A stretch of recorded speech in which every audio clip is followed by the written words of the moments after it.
yes, it's the Professor Buzzkill Show, busting myths, taking names, trying to get a better, deeper understanding of history. And fortunately for all of you folks who've read anything about World War I, we have with us Dr. Paul Miller-Melamed, who is here to talk about the flashpoint, or what's thought to be the flashpoint for the start, the Sarajevo assassination of Archduke Ferdinand. Professor, thanks for coming on the show. Thank you for having me. This is one of the big, like I say, flashpoints that everyone sort of points to. I even remember seeing a YouTube clip of Eisenhower's immediate reaction to JFK's assassination. And one of the reporters asked him, so, what are the sort of historical precedents? What happens in these situations? And he said, well, you remember that the assassination of the Archduke Ferdinand started World War I. And we've always said, of course, that's an overstatement, but we'll get to that and to your arguments in the book after the break. By the way, Buzzkillers, the book is called Misfired. It's on the Buzzkill bookshelf. The subtitle is The Sarajevo Assassination and the Winding Road to World War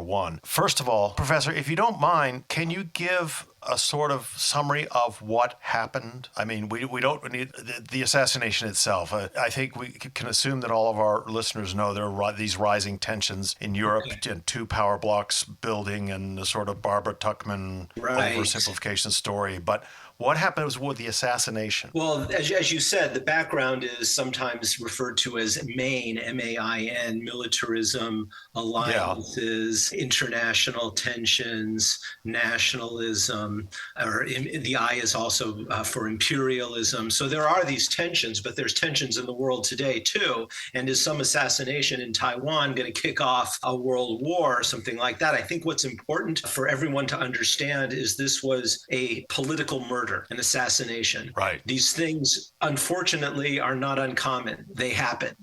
Several of them have happened to American presidents, as we know, and they've happened with great frequency also in Europe, and particularly in this period of the late 19th, early 20th century, political assassinations were increasingly common. Mm-hmm. So the Archduke Franz Ferdinand was the heir to the throne of what was then the largest empire in Central Europe and one of the five great European powers. This is the Habsburg Empire, or the Austro-Hungarian monarchy. Right. And he went to Sarajevo, which was the capital of, what still is, of Bosnia and Herzegovina, which is a territory that had been in Ottoman Turkish control for some 600 years, give or take a century, and was in the late 19th century, in 1878, came under the administration of the Austro-Hungarian or Habsburg monarchy, which was, again, a conglomeration of many different peoples, Czechs and Hungarians and Austrians who spoke German, and Slovenes and Serbs and Croats and Romanians, Italians, and I'm sure I'm missing some of the peoples as well, who were part of this enthralling empire, which was in some ways a throwback to an earlier period with an emperor on the throne and everything. But it was also, one could also see it in modern terms, in the modern era, as a kind of starting point for a universal Europeanism of continent. So when the heir to the throne went, there were national tensions. Serbia was a small but growing power in the Balkans.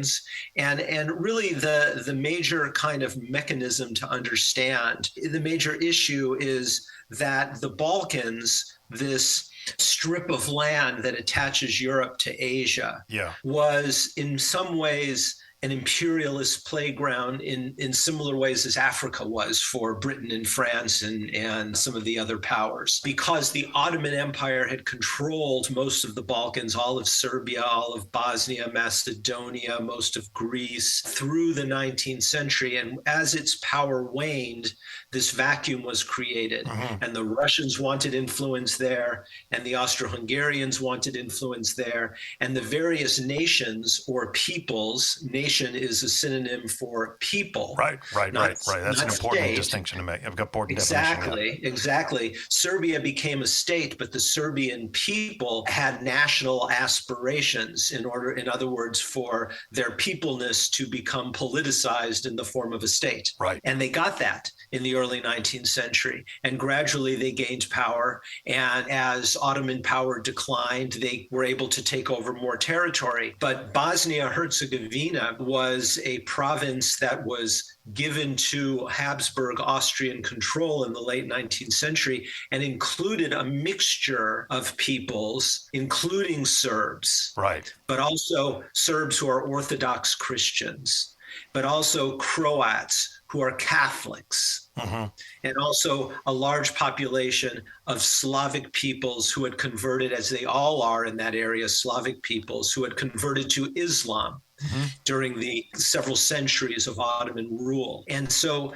Bosnia-Herzegovina was a mixed territory, and Serbs saw the Serbs who were living there, and they had ambitions towards creating a greater Serbia, or some spoke of a Yugoslavia, which literally means South Slavia. Right. And the Austro-Hungarians controlled these peoples, but if these people were happy as part of the Austro-Hungarian Empire, there was no reason for them to join Serbia. Yes. So this is where these national tensions kind of figure in. To what extent are the various nations feel like their culture, their language, maybe their different religion is represented in the empire, and to what extent they have a political voice in the empire versus, oh, we're Italians in the empire, we're such a minority, we'd rather be part of Italy.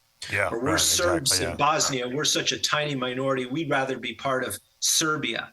Because Serbia is a nation state and Austria-Hungary is an old, decrepit empire. And that's one of the myths. Because my book is about mythology. Yeah. And one of the myths is that Austria-Hungary was old and decrepit and this was the age of nation states, and it was going to break up one way or the other. But now to the Sarajevo assassination, because there's no war without an assassination in the summer of 1914. Right, yeah. And to assume that war was somehow going to come anyway and the Austro-Hungarian Empire was somehow going to dissolve into the many different nation states and people states that now exist is, with hindsight, an assumption. Yeah. We can also look and say, well, maybe Austria-Hungary would have joined in a customs union with Germany and they would have built the basis for a European Union in the early 20th century. Why was this not possible? The Sarajevo assassination also is mythologized as this kind of random sudden event. There were lots of warnings. There were lots of frustrated Bosnian and other people within the empire, youth, who saw the only way to have their peopledom, their peoplehood represented was as a separate nation state. Right. So Franz Ferdinand was in fact supposed to go to Bosnia earlier. The trip was canceled because of worries about assassination attempts. When his uncle, and you know this from reading the opening of the book, and this is how I opened the book, his uncle went in 1910, right after Bosnia-Herzegovina was annexed. And this was a huge international crisis. In 1908, the Habsburg Empire, which has administered Bosnia and Herzegovina since 1878, though it was nominally in name still under the Ottoman Empire, part of the Sultan's room, now it annexes it. So think if all of a sudden we wake up tomorrow and Israel's annexed the West Bank. Yeah. And all those Palestinian hopes are gone because now the West Bank is literally contiguous and part of the Israeli state. Well, this is going to cause a huge crisis. And the Bosnian crisis of 1908 was this crisis. And the people who were most upset, well, take a guess, the Serbs, who saw Bosnia as being a Serbian, largely Serbian, it was about 40% Serb province. So when Franz Ferdinand goes to Sarajevo, it's an affront. Just like when his uncle, the emperor of the Habsburg monarchy, goes in 1910 to visit his newly acquired province and visit the capital. And that's why part of the mythology is this stupid political murder by these crazy terrorists in this backwater. But Sarajevo was really important. Yeah. And people knew it. You know, if there's some random murder in the Middle East, we know the Middle East is really a hot territory today. That, you know, or we just had this visit to Taiwan, and we know. But if a murder were to take place there, we wouldn't say in a small city in Taiwan or something. We wouldn't say, you know, this this random backwater of a place. But this was kind of the attitude that people had towards the Balkans. And part of the argument that I seek to make is this assassination was both predictable and random. Now that's very, very interesting. But let's walk the buzzkillers through what actually happens, because June 28th, 1914. Because one of the things I notice, especially on social media, is there's all these stories about, Gavril Princip misfired, and then he walked a different way home, and the route changed, and it's all this contingency. And it's one of these email stories that goes around the internet that, the World War I wouldn't have happened except somebody took a wrong turn. Exactly. So let's give. So I think our listeners would like to hear the actual story, not the email version your nutty uncle sends out. Yeah, sure. Thanks. There is a certain truth to the fact that if the wrong turn's not taken and the Archduke isn't assassinated and he goes back to Vienna alive, there's no war in 1914, in the summer of 1914. Does that mean there will not be a war later? No. Does that mean there necessarily will be a war later? No. We don't know what would have happened. Right. But the Sarajevo assassination is so compelling, in part because it's this single political murder. Sad for the family. Franz Ferdinand had 3 kids. He was a family man, loved them very much, terribly sad. But the disproportionate ramifications of this political murder, which was not directly a war, the war didn't break out the next day, but a diplomatic crisis that wasn't resolved. Okay. Now, to walk you through the actual day of the assassination, Franz Ferdinand had many warnings.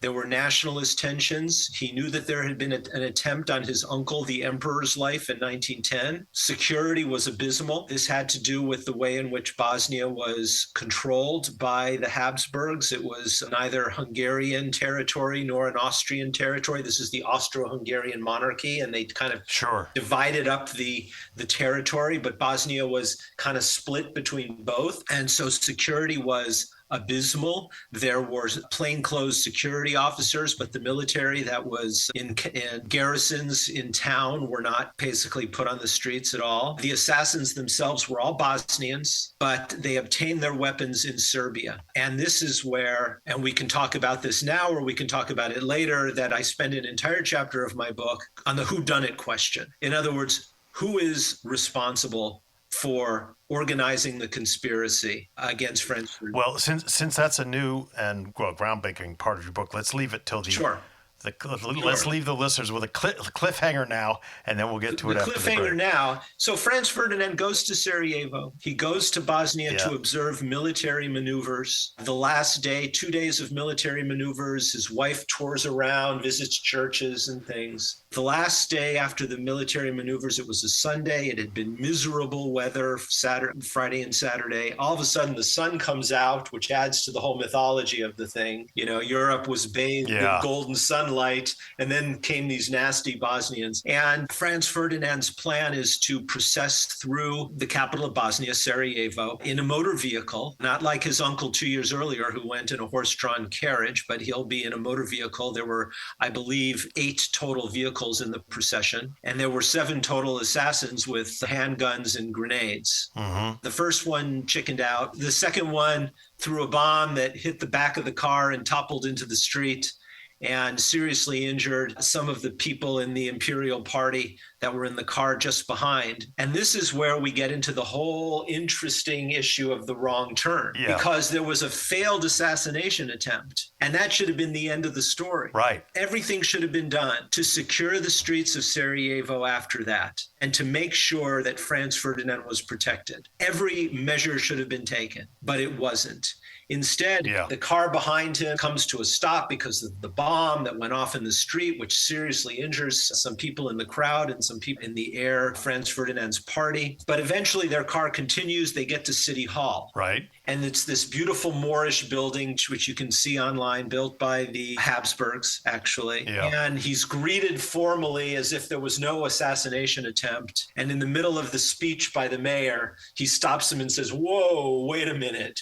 I come to Sarajevo and you're greeting me so nicely, but what about the bomb that was thrown at me? Yeah. And he's a guy with a quick temper, and his wife calms him down, and the mayor finishes his speech. But then they have to discuss in City Hall, where they are protected, what do we do now? Do we change the schedule and just make sure you get out of here safe and take every precaution? Do we call in the military? Do we clear the streets? What do we do? And they take a measure that's about as minimal a change to the plan as you could possibly make. But had it been followed, it would have worked.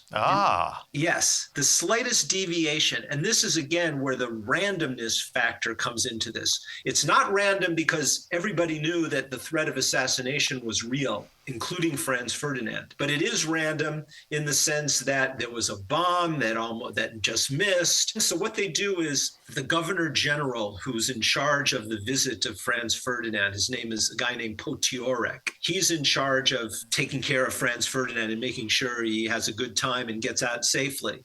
And the plan is after City Hall, they're going to do a little more touring of the city, and then they're going to go to the residence of this Governor General Potiorek, have a nice lunch, and then Franz Ferdinand and his wife are leaving. They're going back to Vienna after lunch. That's it. It's over. They've been there 3 days. So they tweaked the route. So instead of going out from City Hall and making a right turn onto a small, narrow street that will take you to the Austro-Hungarian built cathedral, so they can see that. And the route is advertised. So everybody knows the procession route. It's all over the city. It's in the newspapers. Instead, they're going to stay on the main road, which goes along a river, not turn, but they'll let the cars in front of them turn, but they'll keep going straight. Now, for whatever reason, we don't know, Franz Ferdinand's driver made that turn. Was Franz with the Ferdinand, other cars?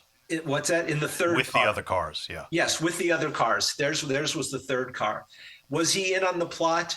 No evidence whatsoever for that. What probably happened is there was a miscommunication of some kind. And what I say in my book, which takes from another book, so it's not original on my part, but a recent book, is that the Governor General probably told the driver, stay straight on the route. And the driver didn't know that the first two cars were going to turn. It was a diversionary maneuver. The first two cars would turn, but Franz Ferdinand's car would stay straight. So the wrong turn is really what was supposed to be the right turn according to the itinerary. Right. And a right turn by chance.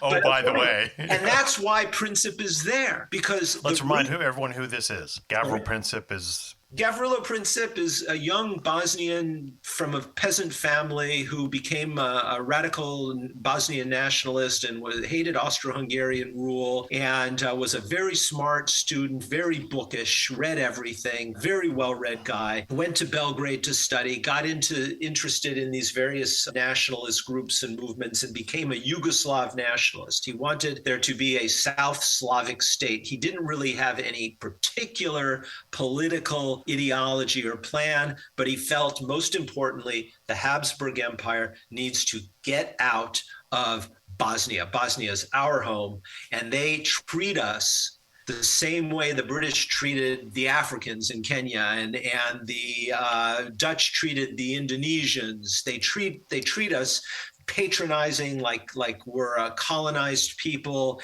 and there's a truth to this. The Austro-Hungarians were very ruthless rulers in that area, and they didn't give rights to the peoples. That was not a democracy or anything like this. So it's very easy to sympathize with the feelings of the assassins and to see them. They're all very young. The average age is like 17 and a half, 18, something like that. So, youthful idealism is part of this. They're part of a generational cohort that sees direct action and wants to make change quickly, as opposed to seeing political process. Interestingly, and this is a little bit of a side note, but one of the oldest of the assassins was starting to change his thinking and starting to turn against political murder as a solution.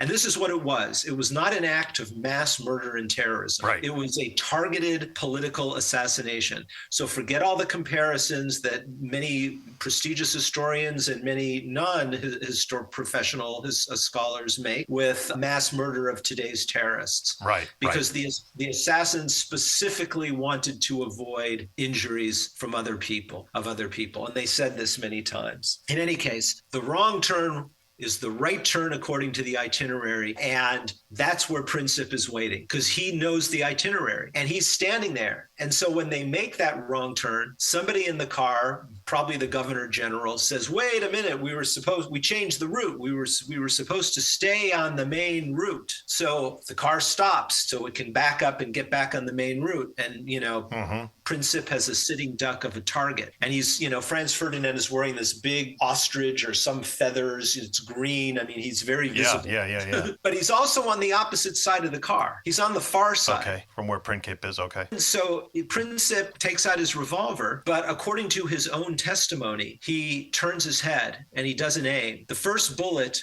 goes through the side of the car. You can see the car on display at the Austrian Military History Museum in Vienna with the bullet hole in it. And it goes through the side of the car. Well, who's closest to Princip? Not the Archduke, but the Archduke's wife. Yeah.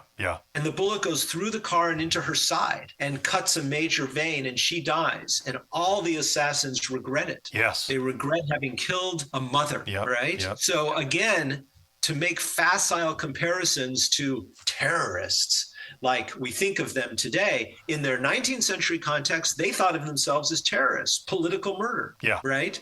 Not mass murder, not killing an innocent woman. The second shot, probably, we don't know for absolute certainty, but since Princip fired in 2 consecutive shots, you have this reflex where your hand goes up, and it got the Archduke right in the neck and severed his jugular vein. This is recoil, right? Your hand goes up, you shoot once, and then your hand goes up. And then the Archduke was on the far side of the car. The bullet got him in the neck. So there's another random aspect of this. Yeah. Wow. 2 shots fired. The assassins, according to his own confession, was looking away, and it killed not one person, his target, but 2 people. So between that and the wrong turn, the Sarajevo assassination, and some other and the whole terrorist aspect, making contemporary comparisons, those are some of the ways in which I talk about the mythologization of the Sarajevo assassination. Okay, so how then does the assassination itself, not necessarily the aftermath, we'll get to that after the break, but the assassination itself become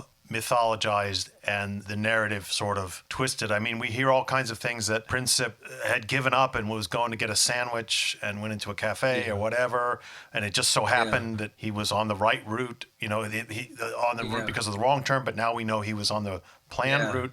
There are a billion different stories. There's the what is the Archduke's wife named Sophie? Sophie, please don't die. Think of the children. Yes. It's so sad. I just wonder how many of those things aren't historically accurate. The sandwich is absolutely historically inaccurate. Okay, good. It dates to 2003. Right. So prior to 2003, whatever you can find on the internet or whatever literature you can find, because the internet was fairly new back then, didn't exist. There was no sandwich. The story was introduced. That's the headline of our show right there. There was no sandwich. There was no sandwich. Well, I already have a podcast, my own. I made it several years ago now, called The Sandwich That Sabotaged Civilization. Okay. Well, you'll have to give us a link for that, so we'll put it in the blog post for this episode. Sure. Happy to. There was a deli on that corner. Yeah. Schiller's Deli. Now, the assassins never went there. Right. They hated the place because it was Schiller's Deli. Delis are not something that are Bosnian. These are Austrian. Schiller is a German name. Yeah. Right. So this was something that came with the influx of Germans into Bosnia after the annexation, and it was a business, and it happened to be on the corner. And there are a lot of, by the way, Buzzkillers should know, there are a lot of these types of cultural boycotts in the cultural sort of shunnings in Europe in this period. In Ireland, Irish nationalists won't go into any shop in Dublin that's English. Overly English, and this happens in a lot of places. So this is not an uncommon phenomenon for Europeans at the time. Yeah, that's interesting. I did not know that. So there's always a grain of truth behind the myth, and the truth is that there was a sandwich shop there, but the myth is that he was sort of fortuitously found himself at the corner at the right place at the right time. No, he knew the itinerary, Yeah. and that's where the cars were supposed to turn. He didn't know the conversation that took place in City Hall when they decided to create this diversionary tactic, which didn't work, and the car ended up turning anyway. He would not have gone in for a sandwich. There was a British journalist who did a lot of sleuth work on the sandwich thing, and I think he found the origin. The origin is a Brazilian novel that was translated into English. A novel, so it's fiction, but it has an account of the assassination, and a lot of stuff is made up, and including that Princip is eating a sandwich when the Archduke happens to drive up. Right. As if it's all happenstance. The interesting thing about the sandwich that I'd like your listeners to kind of think about is, even though it's false, even though it's a myth, it teaches us something about happenstance in history, which is not a myth. There's a lot of happenstance in history. Yes. There's a lot of things that just happen in very random ways. And so while we can ask, what if, Princip's shots had missed, or what if the car had not turned as they were supposed to follow the new itinerary? We can ask all those questions. We can also go back further and ask, well, what if Franz Joseph, the emperor of Austria-Hungary, had died of pneumonia in the spring of 1914 when everybody thought he was on his deathbed and he was in his early 80s? And there's a million sort of contingency built upon contingency that's fascinating. And that's what makes the sandwich story compelling in and of itself, even though it's not true. Right. It does teach us something about contingency and haphazardness in history. But it's important to correct things at the same time. And I think my book will do that. But there is the true contingency question in that Princip would not have known what they said in the meeting in City Hall, because that was sort of secret of mine. And so there is a kind of, I don't want to say serendipity because that sounds like a positive thing, but there is a contingency thing that involves that turn-in. So Princip is not in the wrong place as far as the information that he has. Right. He's exactly. And if the cars had stayed on the straight and narrow, there's even one historian who 30 years ago analyzed if Princip would have been able to shoot if the car had stayed on the straight going quickly, because the car wouldn't have stopped. It would have been going fast. Oh, yeah.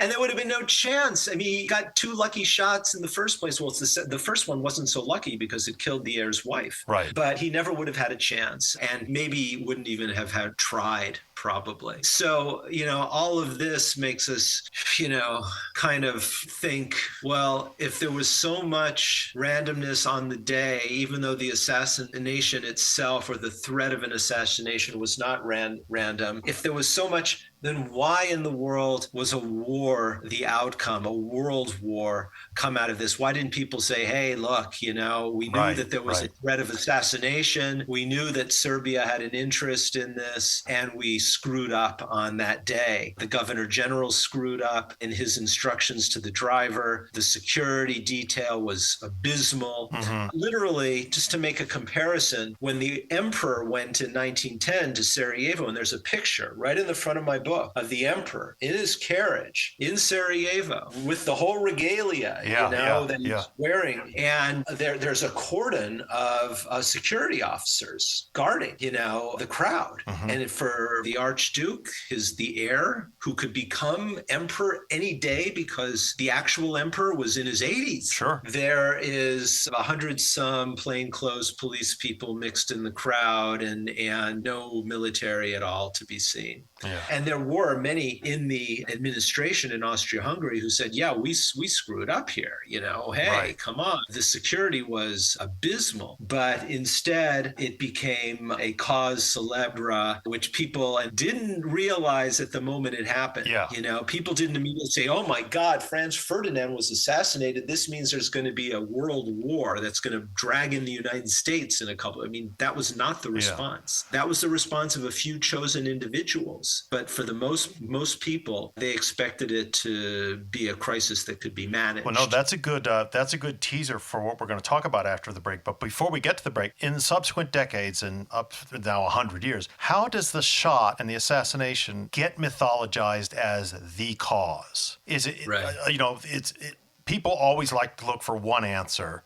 But also, I've now Right. learned that part of this story is is a fictionalized version of a novel that happens all the time with the movies. What's the process by which this assassination becomes this causative factor? That's a great question, and it happens almost immediately in the media. Oh, Once World War I is a reality, once the right. war Okay. breaks out, you see it very quickly as this vicious Serb. And Princip was not a Serb; he was a citizen of Austria-Hungary, a subject of the Austro-Hungarian Empire, and he was Bosnian. Now he was Right. Bosnian Serb because he was Orthodox in religion, but he was not a Serbian Serb.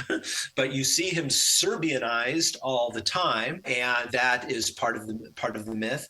But very quickly, particularly in the Austrian papers, you see this Serb who started the war, the pistol shots that started the war. And this is pure rhetoric. I mean, even historians sometimes fall into this. The first shots of the First World War, it sounds good. And literally on a couple of Austrian monuments, Franz Ferdinand is remembered on the monument physically. You can go and see it in Vienna as the first victim of the First World War. Wow. Though there's no war when he's killed. Yeah. He's killed in peacetime. And so part of it is just the way in which rhetoric, and that's all it is. And I don't want to get too obnoxious about this idea that we can't say these nice phrases. I don't want to sound like some pedantic professor Yeah.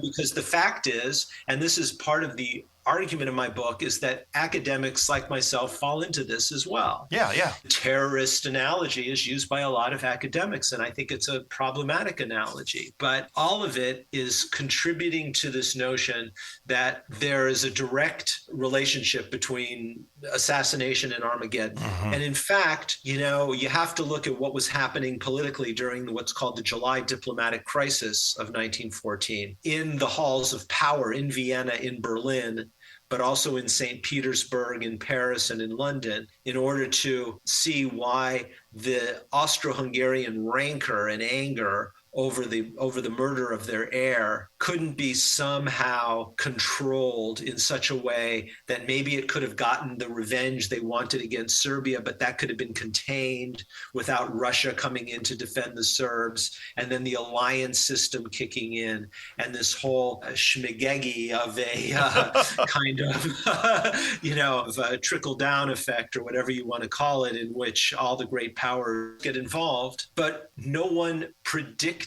very few people, and they were certainly not voices in the higher halls of power, predicted on June 28th, 1914, Right. the day of the Sarajevo assassination. But it's so interesting because you're telling us that a lot of this mythologizing starts right away. And a lot of times on this show, we find that mythologizing doesn't really start until much later after historical events, True. decades, usually after a movie's been made that has all kinds of falsities in it. But this is a perfect point for us to take a little sponsorship break, and then we're going to come back with Professor Miller-Melamed and talk about the bigger conclusions that he's able to draw from this episode, and also much better explanations of how the war came about. So back in a minute. Well, we're back, Buzzkillers, with Professor Paul Miller-Melamed, who's talking to us about his great new book, Misfire, the Sarajevo Assassination and the Winding Road to World War I. Now, Professor, you told us before the break about the fascinating story and stories of how the assassination happened, how it's become mythologized, et cetera, et cetera, et cetera. I think what's so wonderful about the book then is but you show us how really there is a winding road to World War I. It isn't just this flashpoint. And as I used to teach it 20 years ago, the house of cards of alliances folding in on each other and it being almost inevitable once one group angers another group. The book really did open my eyes about the immense context of all the other political and diplomatic things that are going on. So please enlighten us about that, how it really happened. Well, I think what's important here is the Balkan context. Mm-hmm. There were tensions, yes. There are tensions in the world today, as I said in the first half of the podcast. There were militarist tensions. There were rising power tensions. Russia was becoming really powerful, and the Germans were really worried about that. France was frustrated that it had lost territory territory in the 1870s to German expansion. Britain's complete power was being threatened by a rising German industrial and military power on the continent. There was an alliance system. But ultimately, we have to look at the situation, I think, in the Balkans. And the Balkans is a part of Europe, but it's a part of Europe that most Europeans aren't really that familiar with. It's kind of an outlier because it had been under Ottoman Turkish control for so many centuries. And what I try to do in the book is focus on the various tensions between the Habsburg Austro-Hungarian Empire and its German ally, which also sees, moving closer and closer to the port of Salonika in northern Greece, or even to Constantinople itself as a real asset for its imperial aims, versus Russia, which had always wanted to have access to the straits, the Bosphorus, the Dardanelles Straits, across which Constantinople lies, in order to be able to get its warships out into the Mediterranean easily. So this had been a long-term goal of the Russians. So as Ottoman Turkish power declines, don't forget the Ottomans had even controlled most of Hungary, all of what's today Serbia and Bosnia and all of Greece and Albania and Macedonia. This is all had been under Ottoman Turkish control. And as that power vacuum opens up and Russian imperial ambitions clash with Austro-Hungarian Germanic imperial ambitions, there's where we get a kind of tension flashpoint type scenario that develops. And this is, where you get this terminology about the powder keg and this sort of thing, which is a little bit also over mythologized because it still took people to make decisions at the end of the day. It's not like sometimes when people talk about powder keg, it's like, it's almost as if there's no agency. Yeah, it's bound to happen. It took an assassin and then it all blew up. But of course, one thing that, as you know, my book really emphasizes is agency in this. And the big book in 2014, and still in a very formidable, amazing work, The Sleepwalkers, maybe you're familiar with it, kind of gives the impression that the European leaders, walked peacefully in their sleep over the abyss, over the edge. And I think in Misfire, I really try to show that while the tensions were there, they were very cognizant of the risks involved because of the great power struggle in that region. And I think another aspect of what you asked is that things change from day to day. I keep coming back to this Taiwan example only because it's just so present right now. Nancy Pelosi goes to Taiwan and all these people write op-eds saying this was such a ridiculous thing, such a dangerous thing, et cetera, et cetera. You could say the same thing about Franz Ferdinand's trip to Bosnia. A famous historian said that it would be like the King of England going on St. Patrick's Day to Dublin or something this, right? That's a famous quote. I have it in my book. And there's a lot to that. Why put yourself in such a vulnerable position in the first place? It's arrogance. It's a lot of different things. It's stupidity, sheer stupidity as well. But, and I'm not saying that about Pelosi because I don't know enough about East Asia as to call it that. But there is a possible parallel in the sense that not a lot of people think about Taiwan. It's small and out of the way, and in many ways, a lot of people didn't think about the Balkans. It's small and out of the way. That's right. In their perception, small out of the way is obviously very important. That's right. And this actually fits in very nicely with your question, because what I really emphasize in chapter 3 is this thing called the Bosnian crisis. Yeah. People should have known more about Bosnia and Sarajevo because of the crisis of 1908, the annexation crisis of 1908, 1909. But when the assassination happens, people have the reaction, what you just said. Sarajevo, where's that? Archduke Ferdinand, aren't there other archdukes in Austria-Hungary? Yeah. That was the reaction of intelligent people, that this was some remote place, that this, but people had that reaction when there was a crisis in Morocco. Wait, Tangier? Which Tangier exactly? Agadir, and there are quotes by European leaders and royalty saying, you really think I'm going to lead my people into war over some port in Morocco that no one's ever heard of? You really think that I'm going to lead my people into war over some city called Sarajevo, which had 52,000 people at the time.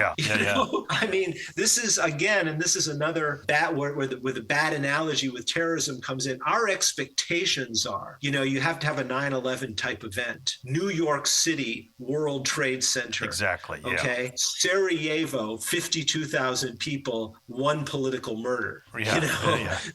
These are drastically different events, not even to mention an attack on the Pentagon the same day. Right. A lot of things have to happen in order for World War I to start, not just one. That's right. A lot of things have to fall into place. And then if one thing goes awry, whether it's on June 28th, 1914, or it's during the July crisis, post-assassination, or it's in the earlier period, if one little thing is changed, it could change everything. Yeah. Okay.